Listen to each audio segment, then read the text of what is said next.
எனக்கு அன்பனவர்களே, மார்க்கு 2ஆம் அதிகாரம் 5ஆம் வசனத்தில் இயேசு கிறிஸ்து திமிர்வாதக்காரனை பார்த்து, கை கால் விளங்காதவனை பார்த்து அவர் சொல்கிறார், உன் பாவங்கள் உனக்கு மன்னிக்கப்பட்டது என்று. நீதிமொழிகள் 28:17 தன் பாவங்களை மறைக்கிறவன் வாழ்வடைய மாட்டான், அவைகளை அறிக்கை செய்து விட்டு விடுகிறவனோ இரக்கம் பெறுவான். ஆகையால் நம் வாழ்க்கையில் தேவனுடைய இரக்கத்தை பெற வேண்டும் என்றால் முதல்ல நாம் செய்ய வேண்டியது, முதல்ல நம்முடைய பாவத்தை மறைக்கவே கூடாது. ரெண்டாவது, நம்முடைய பாவத்தை அறிக்கையிடணும். மூன்றாவது, அறிக்கை செஞ்ச பாவத்தை மறுபடியும் செய்யக்கூடாது. அப்படி செய்யாமல் இருந்தால் நிச்சயமாகவே தேவன் நமக்கென்று வைத்திருக்கிற இரக்கத்தை பெற்றுக்கொள்ள முடியும்.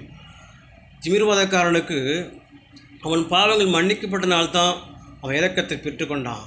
அதேபோல் நாமளும் நம்முடைய வாழ்க்கையில் இருக்கிற எல்லா பாவத்தையும் அறிக்கையிட்டால் பெற்றுக்கொள்ளலாம்.